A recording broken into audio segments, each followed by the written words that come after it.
Bonjour à vous mes amis, bienvenue sur Astrosphère pour l'analyse des énergies de la nouvelle lune avec l'éclipse de soleil de dimanche prochain le 21 juin.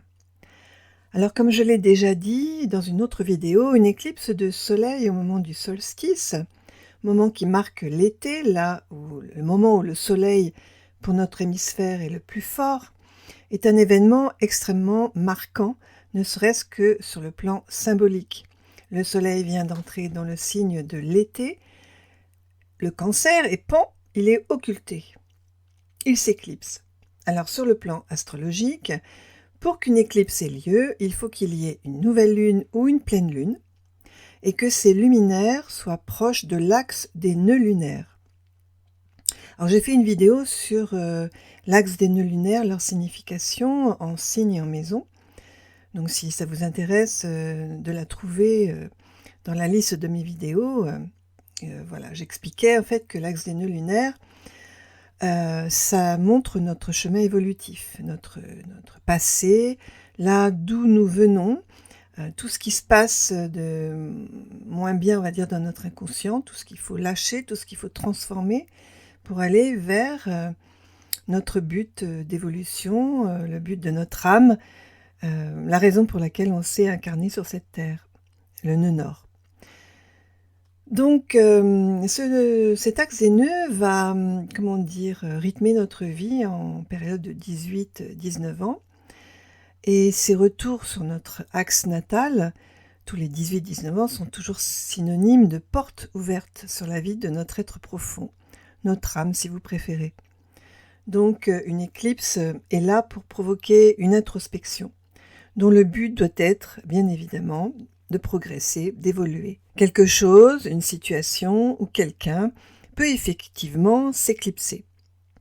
Il peut y avoir une nouvelle tranche de vie qui s'ouvre à nous avec des décisions à prendre. Le soleil, c'est le symbole de la lumière, de la vie. En astrologie, il représente notre identité, notre vitalité, notre volonté, notre capacité de rayonnement, notre créativité aussi, notre richesse intérieure, puisque bon, le soleil c'est la lumière, c'est associé au métal l'or en astrologie. Et l'or c'est tout ce qui nous rend riches en fait. Alors cette nouvelle lune est donc hyper importante. Il est important de comprendre ce qu'elle nous propose, ce qu'elle nous demande et aussi ce qu'elle va nous faire vivre au niveau de ses énergies, on va dire. Le chemin de l'éclipse, c'est-à-dire la zone d'ombre qui va se déplacer sur le globe terrestre, nous montre les pays qui seront le plus touchés. Les anciens avaient observé que des phénomènes météorologiques, parfois assez destructeurs, il faut bien le dire, suivaient souvent le chemin de l'éclipse, c'est-à-dire ce trait noir qui se déplace sur le globe terrestre. Alors, vous voyez sur cette carte du monde que ce chemin va passer par l'Éthiopie, l'Arabie, le Pakistan, la Chine, pour finir dans la mer des Philippines. Donc il faudra suivre avec attention les événements qui vont avoir lieu dans ces pays dans les mois qui vont suivre. Cette période est très importante puisque nous avons en fait 3 éclipses. C'est vraiment la saison des éclipses, là, cette année, en ce début d'été 2020. Alors il y a eu celle de la Lune le 5 juin, au moment de la pleine Lune. Celle qui nous occupe là, c'est le 21 juin, au moment de la nouvelle Lune. C'est la plus importante à mes yeux, puisque bon, c'est le Soleil, notre source de vie qui s'assombrit. Et il y aura aussi le 5 juillet prochain, à nouveau, une pleine Lune avec une éclipse de Lune. Oh là là, ça nous promet certainement de vivre encore de très fortes énergies. D'autant plus que la nouvelle lune se trouve donc en Cancer. Alors l'axe Cancer-Capricorne, c'est l'axe du foyer, de la vie intérieure, des émotions en Cancer, et de la vie extérieure, sociale, des efforts, de la maîtrise de soi, de la carrière en Capricorne. Alors c'est l'axe aussi du foyer, de la famille et de la vie en société. Mais on peut aussi l'associer à l'axe qui relie l'image de la mère, le Cancer, c'est quand même le signe maternel par excellence, donc le signe de la mère, M-E-R-E, et le signe du père en Capricorne. L'image du patriarche, en fait, c'est vraiment le Capricorne. Alors, mes chers amis, préparons-nous à être émotionnellement un peu à fleur de peau pendant cette période. Surtout si vous êtes Cancer du premier décan, Capricorne, Bélier et Balance, du premier décan toujours. Et la conjonction Soleil-Lune à 0 degré Cancer vient s'opposer à la nouvelle Lune, donc l'éclipse du 26 décembre. Je ne sais pas si vous avez écouté cette vidéo où j'ai interprété l'éclipse qui se produisait le 26 décembre et qui était quand même annonciatrice de pas mal de perturbations qui sont arrivées après, à partir du mois de janvier-février, on va dire. Et ça se faisait donc, cette nouvelle lune dans le signe du Capricorne à 4 degrés, donc opposée à la nouvelle lune en Cancer du 21. Donc, à cette époque-là, le 26 décembre, donc, la nouvelle lune était conjointe à Jupiter et au nœud sud. Donc, elle nous indiquait, elle nous annonçait un climat de contrôle, d'autorité, quelque chose qui venait du passé avec le nœud sud et puis qui pouvait se répéter en fait. Cette fois, c'est la planète Mercure rétrograde qui est conjointe à la nouvelle lune et au nœud nord.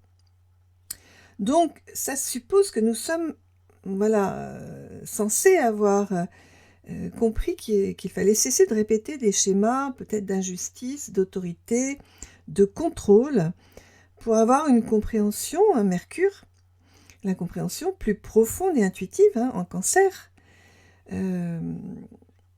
de notre façon de communiquer, de nous exprimer, de nous relier aux autres aussi, de nous déplacer aussi. Parce que les Gémeaux, Mercure, c'est quand même le signe des déplacements. Alors on peut parler de toute forme de déplacement. En principe, ce sont des petits déplacements. Bon, on peut faire des petits déplacements en avion maintenant. Mais Mercure rétrograde, cette fois, dans le thème qui nous occupe là, du 21 juin, est opposé à Jupiter. Alors, c'est quand même curieux, on retrouve les protagonistes en opposition, et en tout cas, l'axe Gémeaux-Sagittaire, l'axe des nœuds, cette fois-ci, avec Mercure et Jupiter, qui sont les maîtres du nœud nord et du nœud sud en Gémeaux, en Sagittaire. Et donc là, on les retrouve tous les deux en opposition, 6 mois après, et cette fois-ci, Jupiter est accompagné de Pluton en Capricorne. Alors il se peut que des énergies de contrôle, de pouvoir et d'autorité se renforcent dans notre pays. Bon, moi j'essaie toujours d'être positive, mais quand même, les énergies sont pas si faciles que ça à vivre, à comprendre aussi. Alors pour moi, le défi que nous pose cette éclipse, c'est donc de faire preuve de tolérance, que nous soyons capables de transformer nos vieilles croyances, nos principes, nos a priori qui sont complètement erronés, qui n'ont plus lieu d'être, ainsi que notre besoin de tout contrôler, d'exercer notre pouvoir. Bien sûr, c'est toujours pour nous protéger nos acquis, garder nos sécurités, mais enfin, on peut le subir, ce pouvoir, cette autorité, on peut la subir, venant de l'État, de ceux qui nous gouvernent, mais en fait, elle est toujours représentative, elle est toujours le miroir, on va dire, de nos problématiques personnelles et intérieures et de nos comportements personnels, individuels. Donc voilà, c'est ça qu'il faut comprendre, en fait. L'État, tout ce qui est décidé, c'est toujours le reflet du pays, en fait, et de ses habitants. Alors, je sais que c'est peut-être pas facile à accepter, à digérer cette histoire-là, mais en fait, peu importe. Ce qu'il faut, c'est vraiment arriver à comprendre que, individuellement, les énergies, en ce moment, des planètes, elles nous confrontent à notre voie d'évolution, nos problématiques, nos blessures, mais aussi tout ce qu'il y a de bien aussi en nous. Et si on comprend ça, si on commence à travailler individuellement sur tout ce qui nous gêne dans notre vie, tout ce qui nous freine, tout ce qui nous retient en arrière, tout ce qui fait qu'on répète sans cesse les mêmes schémas, les mêmes habitudes, les mêmes comportements, eh bien, à notre niveau, individuellement, on a un effet sur le collectif. Donc voilà, c'est ce que je voulais vous dire là qui me semble très important. Alors, si l'axe des nœuds lunaires dans votre thème natal se trouve non loin de l'axe des nœuds en Gémeaux et Sagittaire, en tout cas non loin de cette nouvelle lune en Cancer, ou sur l'axe, non loin de l'axe Cancer-Capricorne, eh bien vous allez probablement être confronté à la nécessité de mettre la lumière sur votre but de vie. Peut-être de commencer à prendre conscience de ce qui vous freine, de ce qui vous retient en arrière, ce qui vous empêche d'atteindre vos objectifs évolutifs. Le nœud nord en Gémeaux propose, lui, une évolution dans la communication, dans les échanges, dans les déplacements, dans le mouvement, et invite à développer toutes les qualités de ce signe, dont la plus importante pour les Gémeaux, c'est celle de l'adaptation. C'est aussi, sur le plan spirituel, les Gémeaux, la nécessité de travailler sur notre dualité intérieure. Bon, en aparté, ce que je peux dire du mythe qui est rattaché au signe des Gémeaux, c'est le mythe de Castor et Pollux.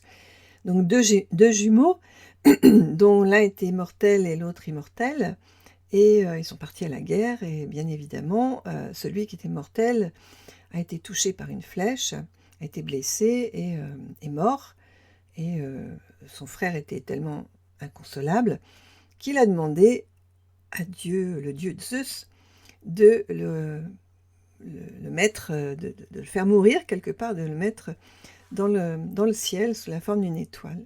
Donc dans la constellation des Gémeaux, on retrouve deux étoiles, une qui brille un peu plus que l'autre, puisqu'il y en a un qui était immortel.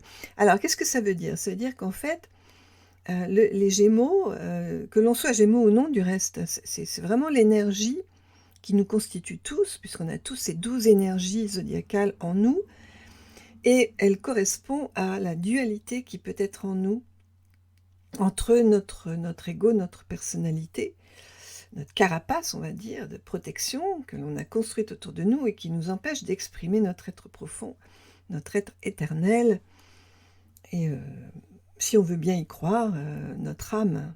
Donc, je dirais que sur le plan spirituel, un nœud nord en Gémeaux, ça nous demande vraiment de travailler à trouver l'équilibre entre ces deux parties de nous qui s'opposent souvent et à réussir à nous harmoniser.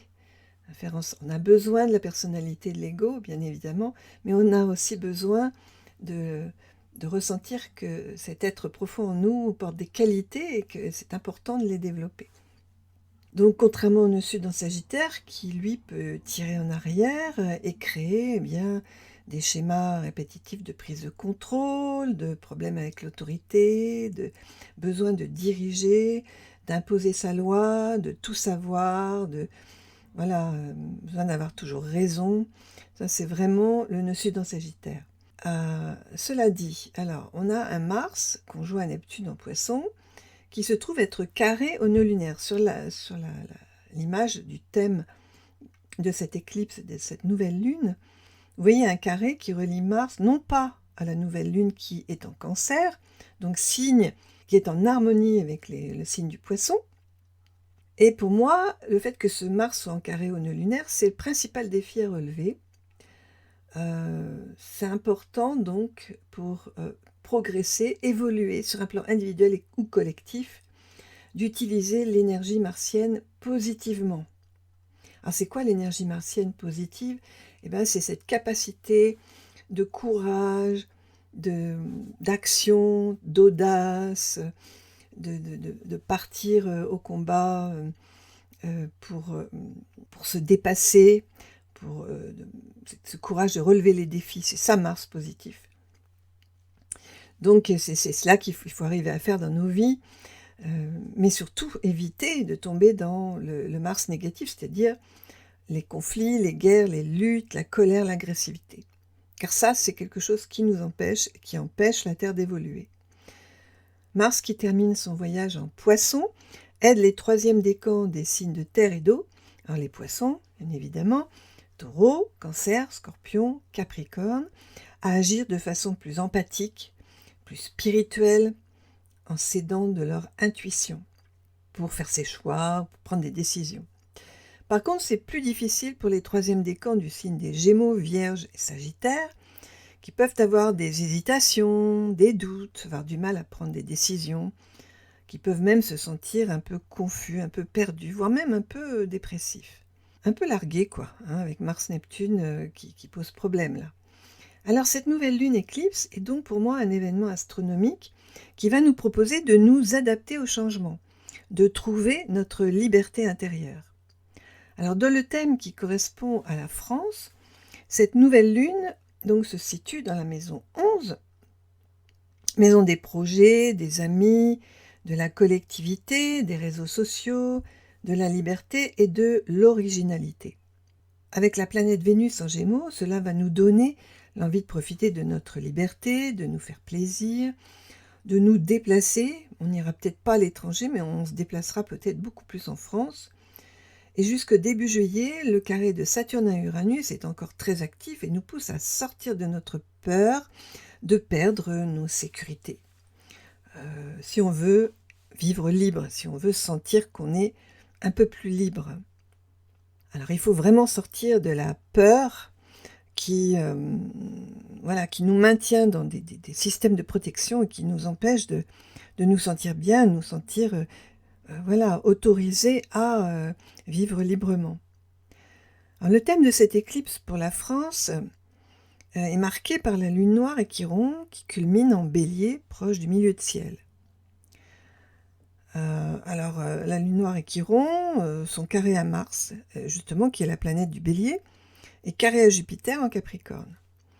Alors c'est comme si visuellement cette lune noire et ce Chiron là attiraient vraiment notre attention sur ce secteur. Pour un pays, la maison 10, c'est l'État, c'est la politique, c'est les dirigeants du pays. C'est l'autorité en fait. Hein.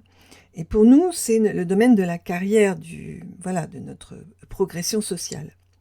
Alors c'est comme si, là avec la lune noire et Chiron, on allait encore ressentir cette difficulté à agir comme on voudrait. Ça peut être valable aussi pour le gouvernement français, hein, à nous faire entendre. On peut se sentir gêné, voire frustré. Alors par contre, là, de façon individuelle, par les décisions autoritaires de l'État, de l'autorité, de nos dirigeants, ou l'inquisition aussi, qui peut se renforcer dans notre pays. Alors Mercure est rétrograde depuis le 18 juin et jusqu'au 13 juillet. Donc cette nouvelle lune comporte donc 5 planètes rétrogrades. Alors on a Mercure, Vénus, Jupiter, Saturne et Pluton. Donc c'est pas rien 5 planètes rétrogrades. C'est vraiment une période qui marque des freins, les choses sont retardées, ça prend plus de temps. Mais c'est aussi un défi que nous proposent toutes ces planètes de faire preuve de prudence, de repli sur soi-même, d'intériorisation, de réflexion. Il ne faut pas aller tous azimuts dans tous les sens, il faut vraiment rester dans la réflexion, dans l'intériorisation. Parce que, c'est certainement important à notre époque, là, par rapport à ce déconfinement qu'on a eu. C'est pas un hasard si toutes ces planètes deviennent rétrogrades en même temps. Quand Saturne va retrouver son signe natal le 3 juillet, c'est-à-dire le Capricorne, eh bien, il va venir rejoindre Jupiter et Pluton, au même moment de la pleine lune et de l'éclipse de lune début juillet. Alors moi, je dirais qu'il faudra vraiment qu'on ait tiré des leçons de cette pandémie, car on va se retrouver quand même avec les mêmes énergies du mois de mars, quand on a été obligé de se confiner. Donc, il faut rester positif, bien sûr. De toute façon, si nous avons compris, le virus n'aura pas besoin de revenir nous titiller. Si nous continuons à répéter les mêmes schémas antérieurs, il semble que les planètes nous montrent que c'est pas vraiment ce qu'il faut faire, hein, et alors la vie, ou les énergies du cosmos, peu importe, nous enverra de nouveau de quoi nous poser un peu, nous recadrer. Alors c'est pas à souhaiter, ni même à imaginer, hein, vraiment. Donc essayons de rester, et j'ai l'impression que quand même globalement, les gens restent assez prudents, et on a bien écouté les consignes. Les masques sont bien toujours là. Voilà, alors le bon côté des choses, c'est que nous vivons une période de vie extrêmement riche. Une transition totale de notre monde, un changement de paradigme et de valeurs, un chamboulement intense, vraiment. Moi, c'est comme ça que je le ressens. Et il est en fait destiné à modifier l'ancien, tout ce qui n'a plus lieu d'être, en fait, pour nous libérer de tout ce qui ne nous correspond plus, qui nous empêche d'être heureux, d'être épanouis. Alors, si vous avez des planètes sur les premiers décans, les premiers degrés des signes de terre et d'eau, c'est-à-dire si vous êtes au tout début du signe, en fait, de ces signes-là, Taureau, Cancer, Vierge, Scorpion et Poisson, eh bien, l'éclipse va plutôt vous être bénéfique pour démarrer quelque chose de nouveau. Vous allez certainement peut-être commencer une nouvelle tranche de vie, avoir de l'énergie, vous sentir vraiment en harmonie entre les émotions, la volonté, pour entreprendre, pour démarrer un nouveau cycle. C'est un peu différent, d'autant plus que vous êtes aidé par Uranus aussi, hein, les signes de terre et d'eau. Donc Uranus qui concerne surtout les premiers décans. Donc là, on va dire que ça peut vraiment vous booster pour aller vers du nouveau, voilà, en cette fin juin. C'est un peu différent pour les Capricornes du premier décan, qui eux pourront ressentir des difficultés dans la relation à l'autre. Bon, c'est un signe de terre, mais la nouvelle lune se trouve être opposée à son signe. Et donc, il se peut que si vous êtes de ce signe du Capricorne du premier décan, eh bien, vous allez peut-être avoir du mal à vous épanouir totalement. Ça va surtout jouer dans la relation. Vous pouvez manquer d'énergie, de motivation. Vous pouvez même être chahuté émotionnellement. Alors, depuis ma dernière vidéo, Mercure a commencé sa marche en arrière. Et c'est peut-être le moment de différer certaines communications, certains échanges ou déplacements, si vous êtes concerné. Alors, qui est concerné? Eh bien, les deuxièmes décans des signes de la Balance, du Capricorne, du Bélier et du Cancer. Pour les autres, les Vierges, Scorpion, Capricorne, Poisson et Taureau du deuxième décan, ça va être plus facile pour vous de vous intérioriser, de réfléchir sereinement, de revoir peut-être certaines décisions, certaines situations, peut-être de changer votre façon de vous exprimer, tout en ressentant bien les choses, parce que Mercure est en Cancer et ça aide à ressentir, hein. Et ça aide aussi à être moins dans sa tête. Mercure en Cancer, il ressent plus les choses qu'il ne pense. Et ça va être peut-être plus facile aussi pour prendre des décisions, pour dire ce que vous ressentez, pour comprendre les choses beaucoup plus intuitivement. Mercure est en effet trigone à Mars et Neptune, et c'est le bon aspect de cette nouvelle lune. C'est vraiment la possibilité d'être à l'écoute, d'être dans l'empathie, de comprendre ce qui se passe, de comprendre les autres, d'avoir une meilleure compréhension de vous-même aussi, de plus avoir des compréhensions de comment vous fonctionnez, mais comment vous agissez, comment vous vous comportez, mais des compréhensions intuitives. Alors, quant à Vénus rétrograde, elle agit maintenant sur les premiers décans des signes des Gémeaux, Lion, Balance, Sagittaire, Verseau, Bélier. Donc, je répète, signes des Gémeaux, Lion, Balance, Sagittaire, Verseau, Bélier, pour vous aider à vivre mieux l'instant présent, à profiter des beaux moments. Ça peut être avec vos frères et sœurs, vos connaissances, pour vous cultiver, pour apprendre des choses, vous former dans un domaine qui vous plaît. Alors elle pose le défi pour les premiers décans des Vierges, Sagittaires et Poissons, de réussir justement à s'exprimer, à dire peut-être ce qu'on retient. Et cela va vous apporter aussi, par contre, plus de retenue, avec peut-être l'envie de vous isoler aussi, de vous protéger des contacts, des échanges verbaux. Voilà, mes chers amis, je voudrais terminer par les messages des symboles sabiens. Alors, pour ceux qui ne connaissent pas, un grand astrologue qui s'appelait Dan Rudyard, qui a écrit beaucoup de livres, qui a été à l'origine de l'astrologie humaniste, qui a créé l'astrologie transpersonnelle aussi, eh bien, il avait fait appel à une médium à qui il avait demandé d'avoir une image pour chaque degré du zodiaque, c'est-à-dire les 360 degrés. Donc il y a un livre là-dessus qui s'appelle Les symboles sabiens. Et cette dame avait donc eu pour chaque degré du zodiaque une image particulière que lui a interprétée.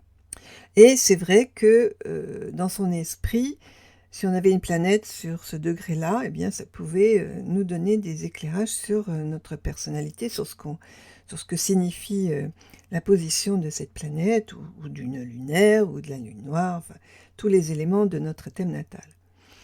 Alors, on se retrouve avec un ascendant Lion pour notre pays, au moment de cette nouvelle lune. Donc, l'ascendant Lion, c'est l'envie de bien vivre, de se faire plaisir, de s'occuper de ses enfants, de partir en vacances, d'être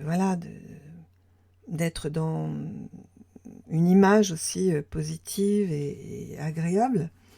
Parce que l'image pour le lion est très importante, l'image de lui-même aussi, mais aussi tout ce qui a trait à la beauté.